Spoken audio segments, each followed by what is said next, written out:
Hi, hello, and welcome to another Expat. This is episode 74, recording live from Berlin. I hope you're not getting too much of a bad sound. The equipment is a little bit different today. I'm recording from my laptop. I don't know how it is for you, but right here it's rainy, it's windy, and most of the trees have lost most of their leaves. So brace up because the winter is here. The time just changed this morning up while the real clock is 1 hour less. It means that the sun will go away faster, less daylight, winter mode is on.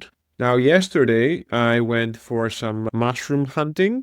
It would be an overstatement to say it was a mushroom hunting. We just went for a walk in the forest. But the friends of ours that invited us and actually did mushroom hunting, they said something interesting. They said one of the reasons they started mushroom hunting is because the best time to go find mushrooms is right after a rain. So if it rains and you wait for a day or two, that's when the mushrooms will pop. And this friend said that he wanted to rewire his brain of how he thinks about rain, because rain is so annoying. There's nothing good about rain unless you are depressed and you're listening to Radiohead, and that's a vibe. But in general, rain is not good. So he said, now at least when it rains, a part of my brain is thinking, hey, we can go pick up mushrooms. And if anyone likes a good brain hack, that's me. Now, without further ado, let's get this podcast started with a few notes, news, and thoughts from the week that passed. For anyone tuning in, this is what happens here. I gather interesting things from life, the world, the internet, and I just speak them out every Sunday for your kind and patient ears. Note number 1. I stood up for myself. When is the last time you stood up for yourself for something? I don't do it that much, especially in a subset of things. I'm a people pleaser. A few episodes ago, I shared 2 stories of that. But here's an example, a small one, an everyday situation where I rose up. One thing I've mentioned at least 2 times in previous episodes is how much I hate when people prepare food wearing gloves, but also with the same gloves dealing with money. This is something that happens much more than you can imagine. If you start noticing, then there is no turning back. So this is my small moment. I was going to work. It was a difficult day, so I decided I can buy something to eat as I walked from the train to the office. And as I did, yet again another person was grabbing some money getting paid. He grabbed the sandwich with the glove, put it in a bag. He brought it in front of me, and I had a moment. And then I said, you know what? I'm sorry. You touched the money with that glove, then you touched the sandwich.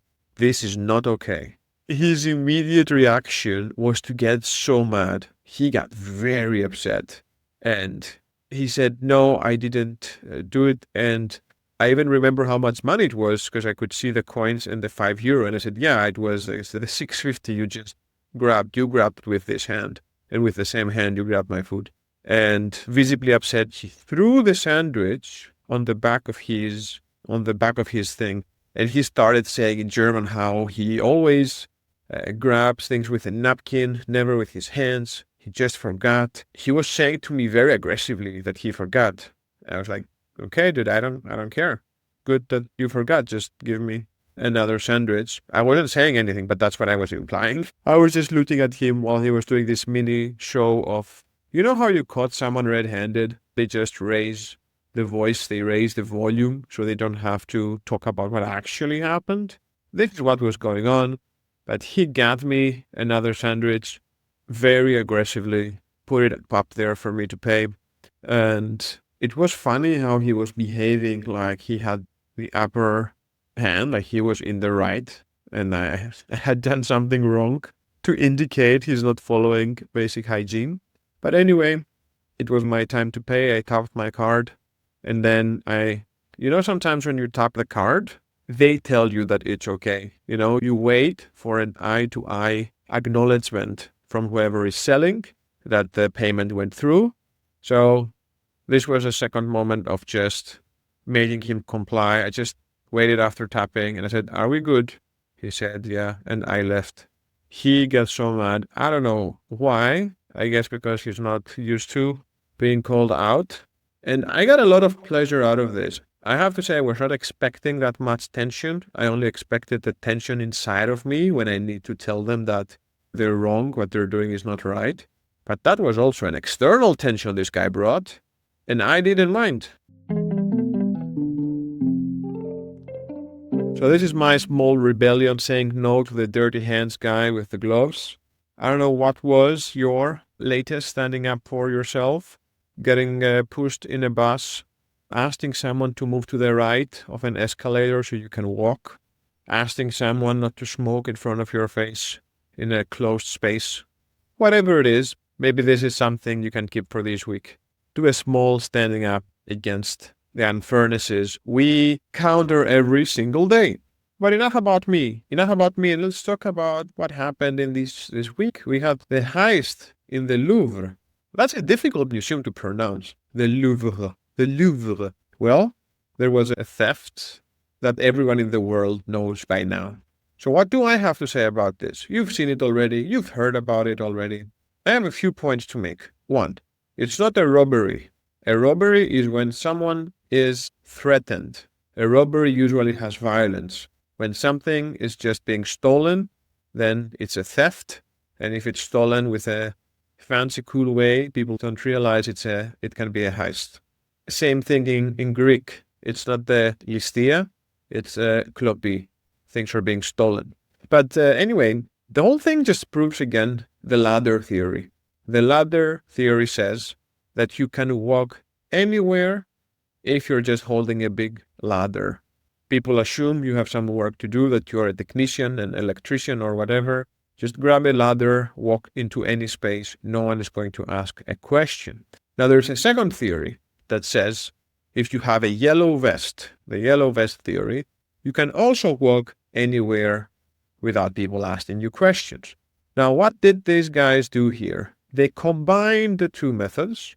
They got a big ladder and the yellow vests, and they managed to walk out with 102 million in worth. This is wild, 102 million. And also it's untraceable. They will not find these pieces because they can just take out all the gems. They can cut the gems again. They can melt the gold. They can resell. They can make other types of jewelry. There is no way that they are going to find them.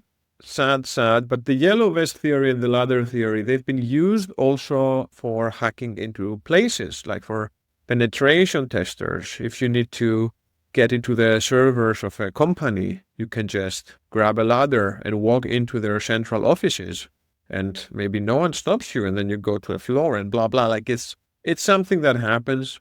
The funniest example of a yellow vest hack I have seen was not using a yellow vest. It was two people had bought garbages and salad, like big bags full of garbages and salad, just walking through a very big festival. And when they were stopped at the tickets, they just said, no, we work at the burger place inside. We've run out of garbage. We're just bringing more supplies in. And then they just let them through.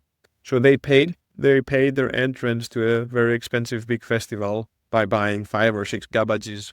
But back to the Louvre, 102 million. It's a really, really big amount. I was just looking, do you know the movie, The Ocean's 11, right? Where they all go and rob these casinos, and they have this entire movie of trying to do it. They have a hacker, they have the person with the architect and the blueprints and all of that. The crew of the 10 best thieves in the world to do the best heist in the world.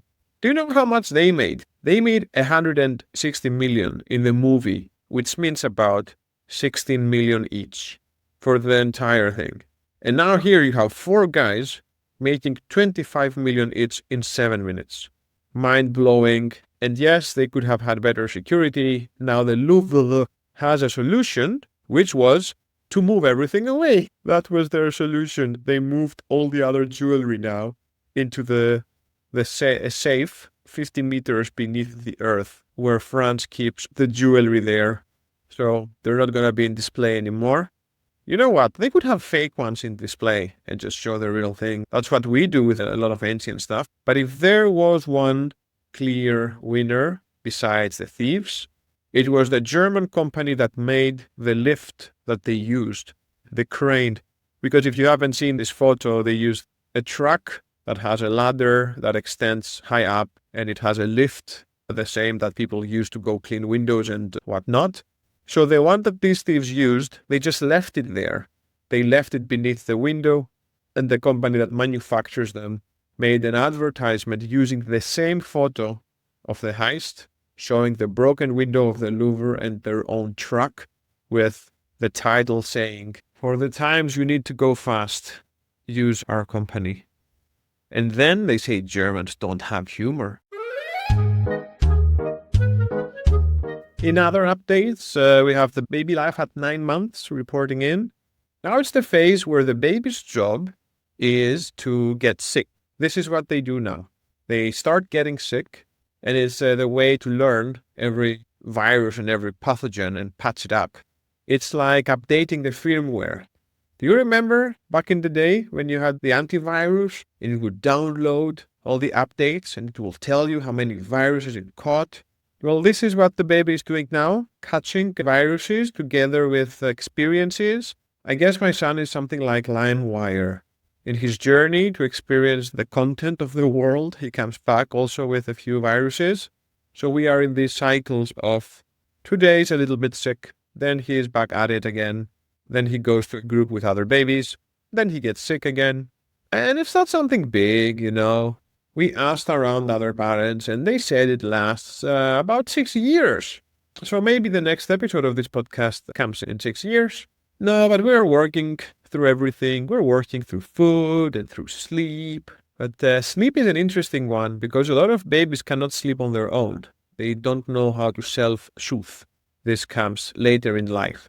So they want contact. They want you to hold them, to rock them around, to wear that marsupi sling where you put the baby inside and you walk with them. This is how they fall asleep. Sometimes they can fall asleep when you push them with the stroller. You've heard the stories. Some people put babies in the car and they drive around. Sleeping a baby is not an easy thing. Now, one of my techniques of sleeping the baby involves a Pilates ball, and I sit on the ball and I bounce around with the baby in my arms. I used to do that without a Pilates ball, but then my back got so destroyed that I had to get more clever about it. So I have my Pilates ball. I have built a dark corner in the apartment because the babies, they like looking at everything. And if they get the stimulation, they don't stop. So one of the best ways to help him sleep is to literally force his eyes closed or make everything dark, because then he doesn't see anything. And if he doesn't see anything, he doesn't get distracted. The baby is like it's like having an adult who is always high and also with ADHD, jumped from one thing to another, trying to comprehend it all, trying to make sense of it all. But yes, bouncing the ball, hiding in my dark corner, saying a few lullabies, that's how I get him to sleep. And then I need, for my own sake, to be able to transfer him to a bed or somewhere to be able to enjoy some of life. But the transferring the baby is a very dangerous task, because if it fails and the baby wakes up, it's almost like, do you know when you're updating your computer and it says, do not shut down before the update is over? Well, if the baby is asleep on you and you try to transfer it, but for any reason it wakes up, it interrupts the sleep cycle. Instead of having a proper nap, all processes are cut. They are stopped.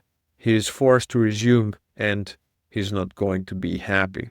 Why I mentioned all of this is because my smart ring marks this activity. It thinks I'm doing some sort of exercise, but it never knows what I'm doing. So it's just saying other type of exercise. It knows that there is some activity, but it cannot guess that I'm jumping up and down a ball for 45 minutes trying to rock him to sleep. Now, speaking of, the back hurting, I told you I'm getting exoskeleton advertisements. This is a real thing. People use it for hiking. You can look it up. The battery is in a belt that you put around your waist. And then there is this metal side construction that straps around your legs in 3 different places.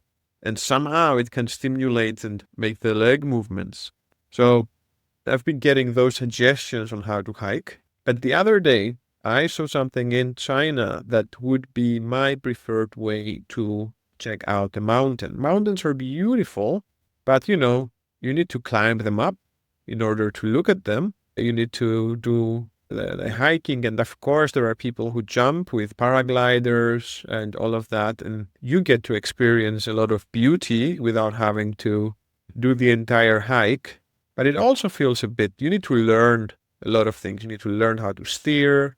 You need to learn how to jump with that paragliding parachutes. So in China, they had this brilliant idea. They have built a gigantic water slide. It's a real water slide. It's made out of glass, so you can see everything. And it starts at the top of a mountain. And you get your little inflatable thing. It's a bit bigger than the ones you usually see in the water slides. And you just start sliding down together with water. You're like part of a glass river that goes in the different slopes of the mountain. And you literally look at nothingness when you look down. I guess it's the closest you can get to a wingsuit. Have you seen these people that wear wingsuits and they start flying on the tops of mountains down the hills? Well, it's the same experience, but you are water sliding all the way through. And I thought, this is for me. I don't know if I would die from a heart attack. I don't know if the construction has been properly tested and insured. It had a safety net all around. So I guess they know. And it wasn't even going that fast. So here's a business idea for you. Build a glass water slide on some sort of a mountain and I will be there.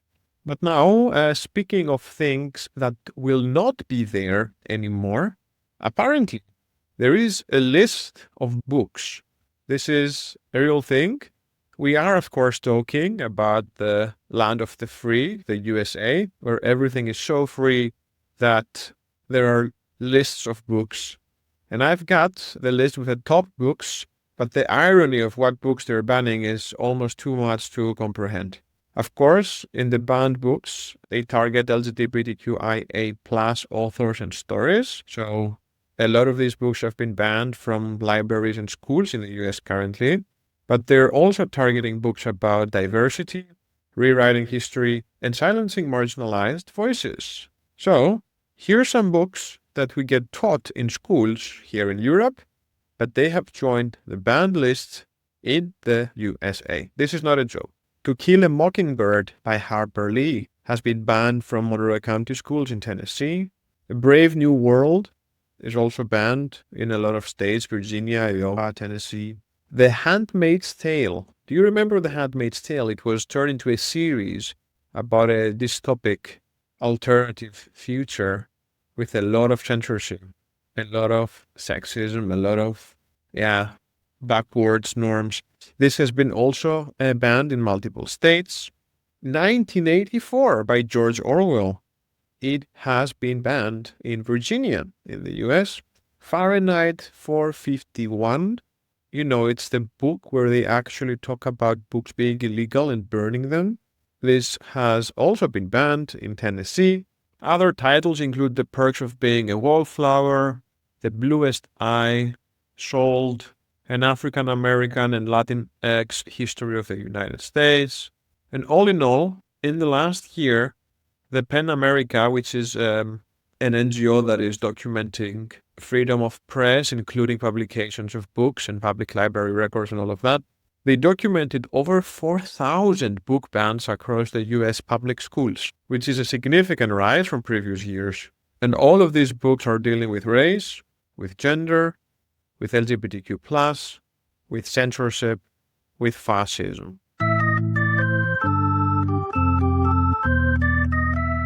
And I think with this, I will start wrapping up for this week.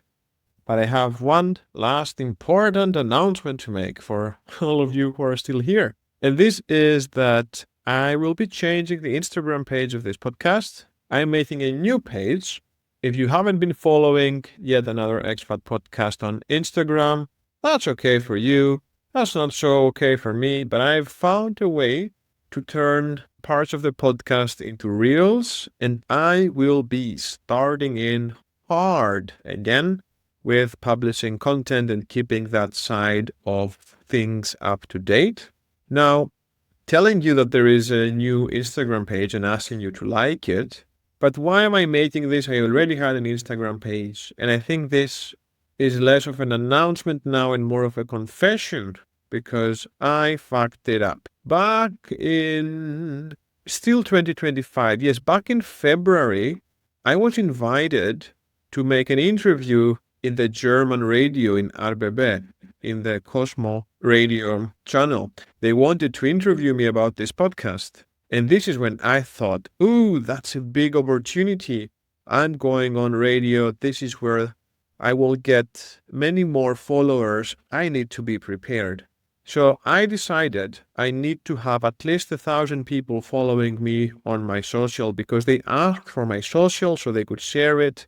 And this is what I thought. I need at least 1,000 people before I give them my social so I look credible, which means I needed 900 more people to like the podcast Instagram page because I wasn't working on it.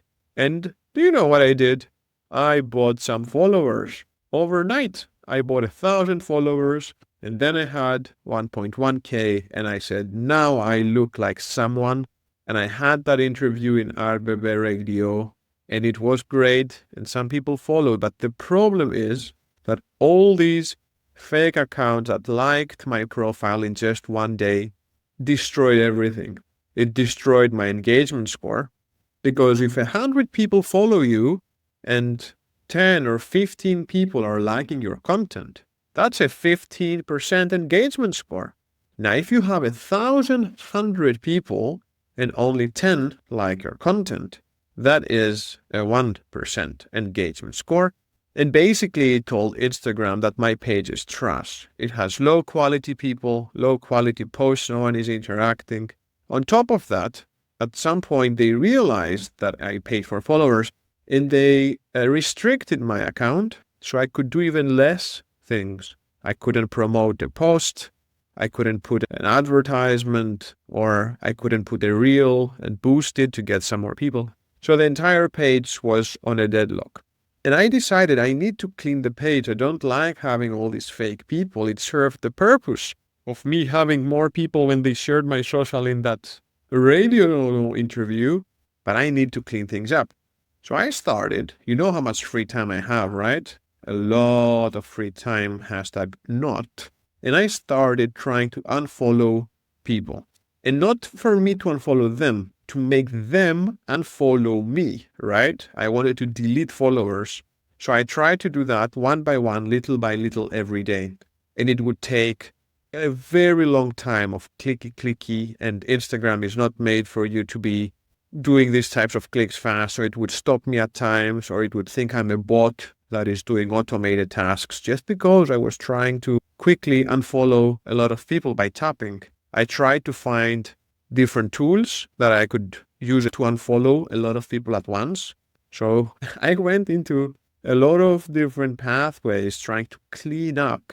But the most bizarre thing, besides my low intelligence, highly manual ways to remove my followers, was the fact that this service that I bought from, unknown to my knowledge, had a guarantee. They had a guarantee. So if you bought 1,000 followers, they would give you 1,000 followers, which meant that every day I was removing fake accounts, new fake accounts would start to follow me because they thought maybe, they need to be providing their services 1,000 follows. So then I had to fight them. I literally had to write this stupid service. Stop following me with all the bot accounts. Can you please let me delete all these followers I bought? It makes no sense. I knew it was stupid. I still did it. And they said they would stop, but they didn't. I think it was just coded into their system. So my account would be followed and unfollowed by these bots for quite some time. So I need a clean start. If it's going to be 5 people, it will be 5 people. If it's going to be 100 people, it will be 100 people. It will be an honest start. It's fine. People don't pay attention when I share different profiles. I have my personal one. A lot of my friends or people I know listen from there. I have the podcast one, which is a bit more. It has had a rough time, okay? But now, clean slate. I'm gonna be making a new one. Too bad for all the content I've uploaded, but it's fine. Time for new beginnings, new Instagram page. Go find it and grill me for buying followers just like some low self-esteem teenager that needs numbers for affirmation. And with this, I will wrap it up for this week. I hope you had a good time listening to this. I had a good time recording it. I hope your dishes had a good time being washed and your legs have a good time being walked, or whatever it was that you were doing while listening to this podcast. Thank you for supporting it with your time. I will see you next week. Until then, stand up for yourself in the small things. Ciao!